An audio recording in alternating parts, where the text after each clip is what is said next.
So, Alan, tell us how you first started out in motorsport.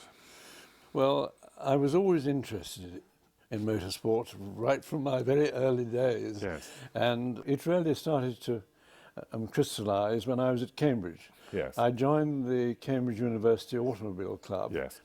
which was quite a thriving club when I was there. I went up in 1948, and I got to know several of the people there. One of them, Archie Scott Brown, another, Peter Riley, I don't know if that name crops up at all, and various other people who were interested. And in fact, when I left Cambridge, I with Archie Scott Brown and another person called Pat Stark, we used to rally as the Cambridge University Automobile Club team in rallies in this country at weekends. Oh, yes. Not the big rallies, shall we say. What was your first car? I remember I bought a car as soon as I was able to drive, which was in 47, I think. It was a second-hand. In fact, it was probably more than second-hand. The first car I got was an MG Magnet, which was a 1936 car with a crash gearbox. And it also had the gears going in different directions than it has now, and very ineffective brakes. So it was quite a difficult car to drive. On the other hand, it was a good car to learn on, because it made you think hard and drive carefully, put it that way. Yes. And I progressed from there to a Healy Silverstone. I think I was 21 at the time, and I was always interested in Healys, and I'd heard that there was a new unregistered one. They'd actually stopped production in the 50s. Yes. And this was being advertised as unregistered. So I rang the agents in Leeds and managed to obtain that, and started to race and rally in the following year, 1950. No, 1951, yes. And that was a car that you could race and rally with? Oh, yes, and drive it to the office. Brilliant. It was a very good and substantial car. A little on the heavy side, but that made it a good rally car. And I really didn't have any particular problems except the rear springs, which got fatigue in them. Yes, yes. Quite a bit of power, though, quite a bit of performance. It was, for those days, which of course was pre-war, it was a pre-war car. Yes. And then I bought a Vauxhall Velox. Oh, yes. Which I used to rally a bit, but that was really an everyday car. But I still rallied it as one of the Cambridge Automobile Club team cars in weekend rallies. Right. Nothing exceptional. Yes, yes, yes. And then, after the Velox, what came then? I bought a Healy Silverstone. I was interested to get one of those, and although they had stopped production, I read that there was one for sale in Leeds. So I got on the telephone to the agent up there and bought that, and it was a 1950 car, and I bought it at I think the end of 1950 or the beginning of 1951, and then I started both rallying and racing in earnest. Yes, yes, yes. So the Healy you cut your teeth on with high performance motoring, yes, I suppose. Yes. In those days, it was a fast car for the time. One wouldn't call it a fast car now. No, no. But it was then, and it was a very good car for both rallying and racing, inherently safe. And I certainly enjoyed my racing, which was in this country only, at Silverstone, Brands Hatch, Castlecombe, and particularly Goodwood, because I was a member of the Bristol Automobile Racing Club, which used to organise the races there. Yes. And I used to go to Goodwood quite a lot. As a matter of interest, the first race I did at Goodwood, I was in the next paddock to Tony Brooks, Yes. who was starting his racing days there. And so we both started in the same race at the same time. You cut your teeth together. That's right. Yes. And I've got a picture of our two cars on the grid at Goodwood. Fantastic. For the first time. And then I competed in the first RAC rally in this country. Yes. And did actually two of them in the Healy, and then I was asked to co-drive in a Fiat. So I did 3 of the RAC rallies. So you're building up considerable experience, Yes. both on the track, both Yes. on the circuits, Yes. and in major rallies. Yes, I did in 51 and 52. I did the French Alpine rally. Gosh. Which was really great fun and very interesting. Yes. Yes. I remember we're talking about the Healy Silverstone, Yes. of course, but I remember driving down to the start at Marseille. The rear springs were, I thought, going wrong, and I think they got fatigue, and I rang the factory to say, look, what can you do? And so they told me their agent was in Paris, Yes. and to get it sorted there. I did that, and the owner of the garage was not only an ex racing driver at Le Mans and other places, but he also was on the committee that organised the race at Le Mans, and he said to me, "Come on, we'll go out in your car to try it." This was in the middle of Paris, I might say. Yes. And so I slightly unwillingly got in the passenger seat and he drove. And in those days, English cars were so few and far between in France that they, if they came to a junction where the priority was to the right, it usually was the French always thought the English would give way, but Right. This driver, being French, would have none of it, and he certainly went up to speeds of 60 and 70 in the middle of Paris, which was slightly unnerving. But at any rate, he fitted saloon Healy springs at the back, Yes. and that sorted that out. Right. And as I say, I did 2 of those rallies, and they really were very interesting as well as great fun. The trouble with the English is that they don't have the experience of driving up and down mountains as quickly as the locals. Yes. And I can remember coming up behind the Works Lancia team, all 3 of them running in tandem, shall we say, Yes. and overtook them, but because my car had a bigger engine and was lighter. Yes. And yes. I thought that was fine until we got to the top of this particular Alp, and then on the way down they all overtook me. Yes. And I thought I had a lot to learn on that score. And so I stuck with them and found I had to go far faster down a hill than I ever intended. But at any rate, it was all good fun, I must say. So you were using the Healy for track and for rallies.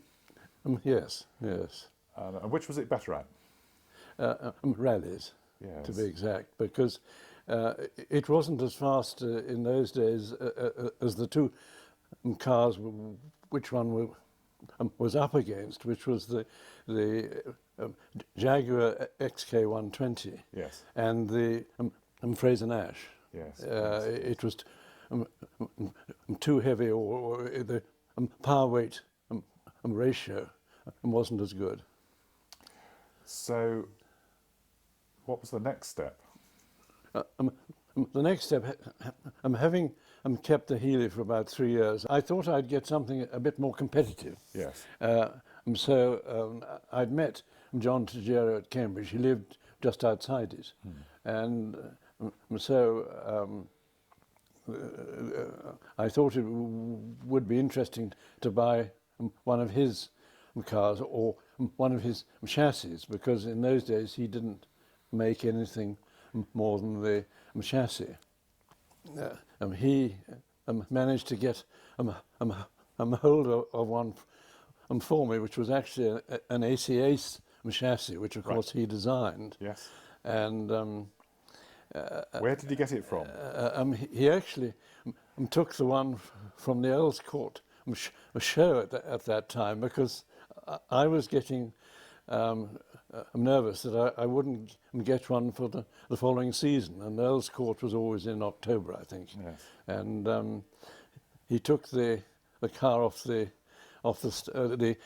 chassis off the stand, which I think annoyed AC at the time, because they certainly charged him for it or stopped his royalties, so I believe. Yes. Yes. And I then had the chassis in Cambridge, and I needed an engine, and I'm thinking how I would obtain one when I saw an advertisement from Sid Green, who owned Fraser Nash, Right. a Fraser Nash, I should say, which had been in the British Empire Trophy race in the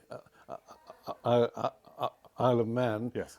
driven by Sterling Moss, and Yes. he'd won the race, and that was that. But a more powerful Bristol engine had come out, the BS4, and so Sid Green decided to put that engine in his Fraser Nash and sell the old one. So I bought the old one from him and got it to Bristol's, where I live. Yes, And yes. they did it up for me. I then got the engine up to Cambridge, where John Tojeiro fitted it, and took the car to London to a coach builder to get a body for it. Yes. And then brought the whole thing back to Bristol to fit the instruments and so forth. Yes. Yes. And I then was I then had to see about paying purchase tax, because new cars in those days had that on them, and I wondered whether I could get away without doing it, but decided to go to the local purchase tax office in Bristol to find they had me on their files, so it was Right. just as well I did. And I knew what you were up to already. I was known already, because I think they used to go up to John Tojeiro's little factory. Yes. And check the chassis. Oh, right. At any rate, I got the thing organised and then started racing. I didn't do any rallies in it, because it was unsuitable for that. Was it road registered? Oh yes. Yeah, so oh, you could yes. drive it. You could drive it to circuits. I could drive it to circuits. It had an aero screen Yes. in front of the driver and a tonneau cover for the passenger. And that was that. It didn't have any silencers, actually, because the Bristol engine, if it had two pipes, two exhaust pipes going all the way from the engine out the side. If they were, if you didn't exceed, I think about 3,500 revs, Yes. it was quite quiet. Yes. Yes. And so I was careful not to go over that driving on roads, but no one found out about that, I'm glad to say. What was it, and how would you describe driving at a Tojeiro? Well, it was faster than the majority of cars on the road. It was very easy to drive. The power weight ratio was very good. It weighed about 1,200 weight. I put it on a weighbridge, and the power of the engine was giving 125 pounds-foot, I think. Terrific. And So I've got BHP rather. What was it like going to the factory in those days? What do you recall about that? Well, it was very easy. I went to the service department. Yes. And they got to know me, obviously. And there weren't any particular problems. They had all this. If anything needed replacing, they did it. Yes. You know. Yes. They took care of it. And that was that. I haven't got any particular memories of anything specifically happening because it all went according to plan. Did you know Sir George White? I know the present Sir George White quite well. Yes. And I think his father knew my father, but that's as far as it goes. Right. Right. What happened to your Tojeiro Bristol eventually? It was in this crash. Yes. With a Ferrari, I can't remember who was driving that, and Christoffel, he escaped with no injury. Yes. But the car it caught fire. Yes. And that was that.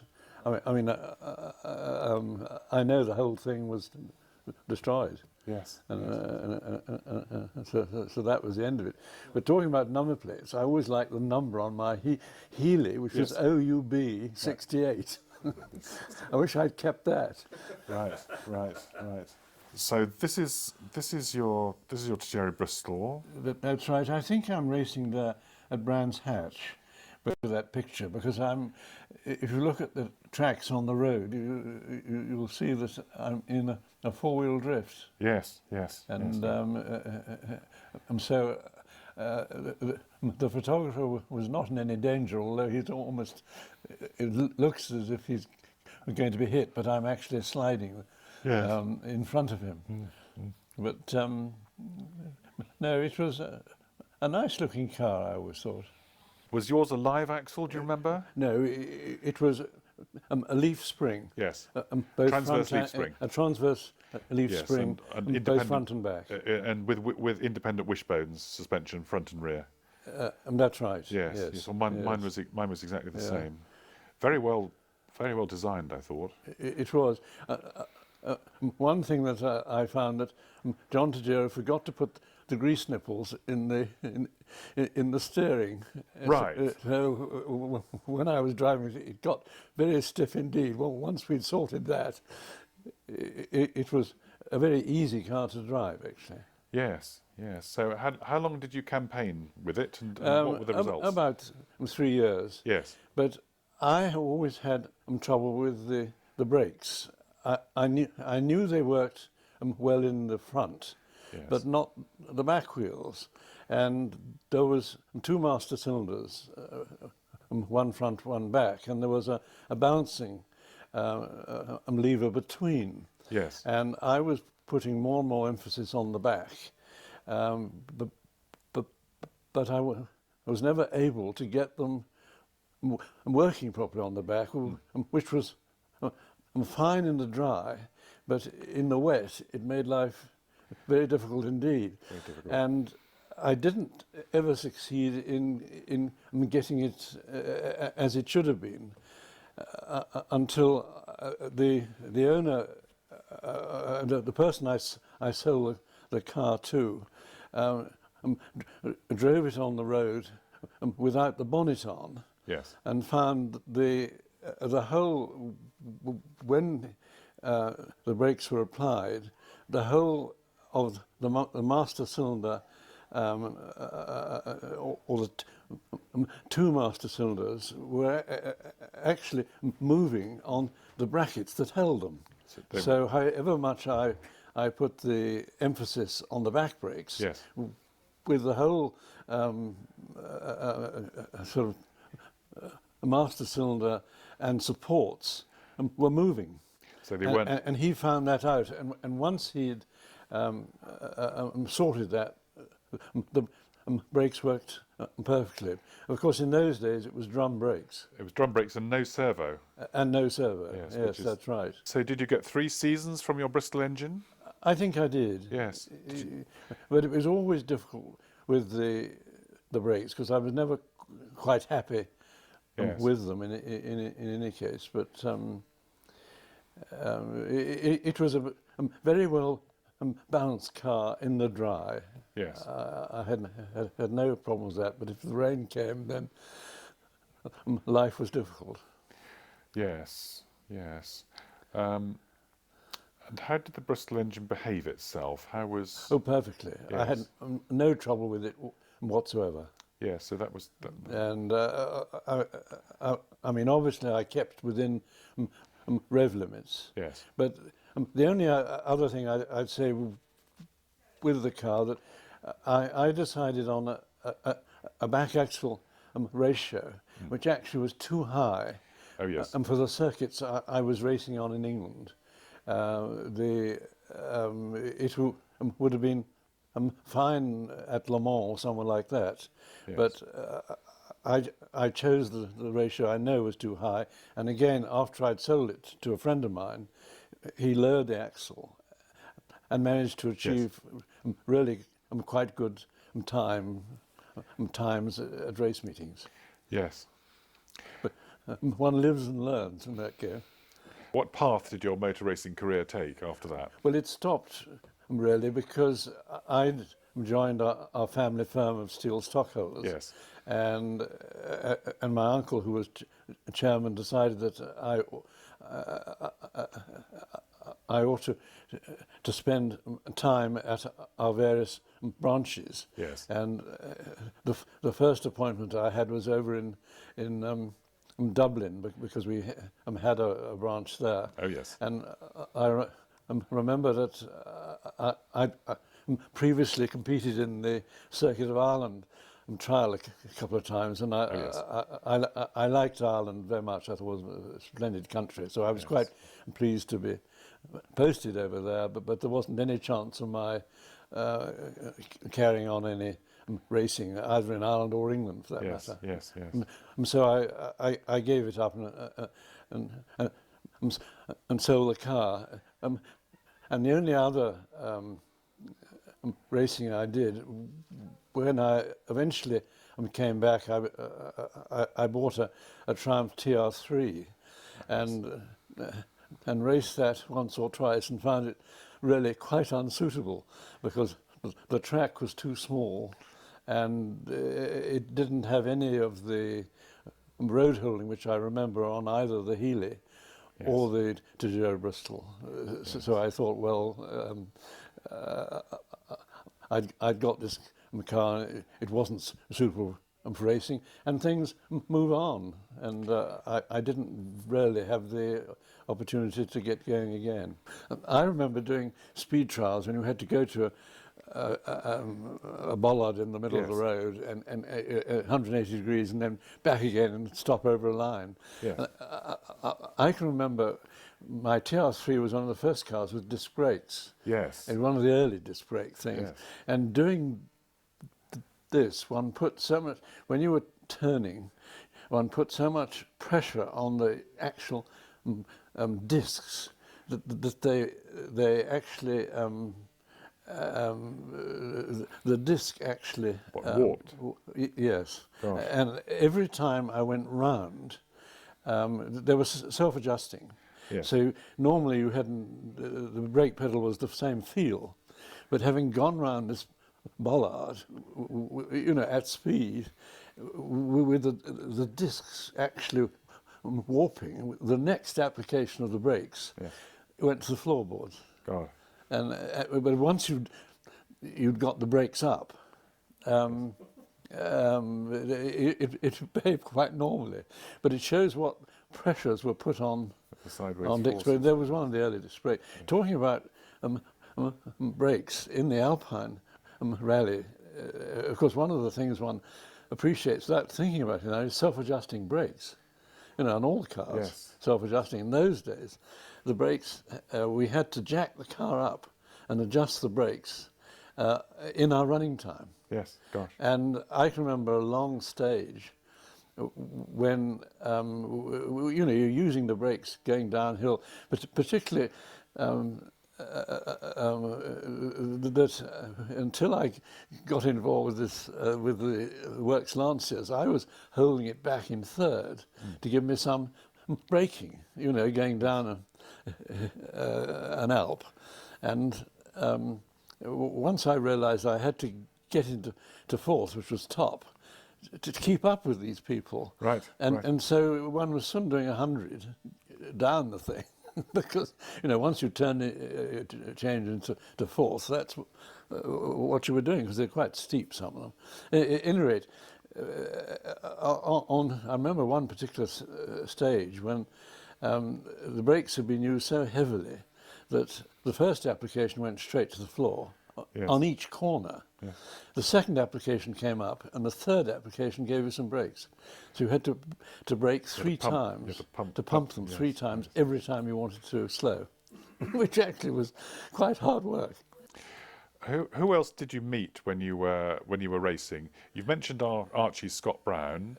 Archie Scott Brown, I used to rally with. For the rallying. What was he like? I knew him at racing. He was a very nice chap indeed. He had a slight problem with one of his hands, but it never stopped him racing, and he really produced some very quick times, particularly with Lister Jaguar, which he went on to after his MG.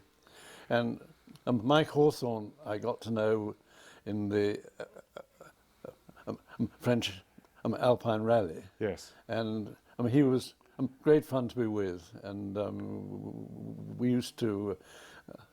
I remember I caught him up once, and the Healy Silverstone was open, and he was in a Sunbeam Talbot, a works Sunbeam Talbot, as was Stirling Moss actually at the time. But in those days, the roads were all gravel in the Alps, with tarmac only at on hairpins, and I'd caught him up because I had the faster car, and I'm coming out of the hairpin. I tried to overtake him, and he started sliding his tail, the tail of his Sunbeam, backwards and forwards, and of course showering me with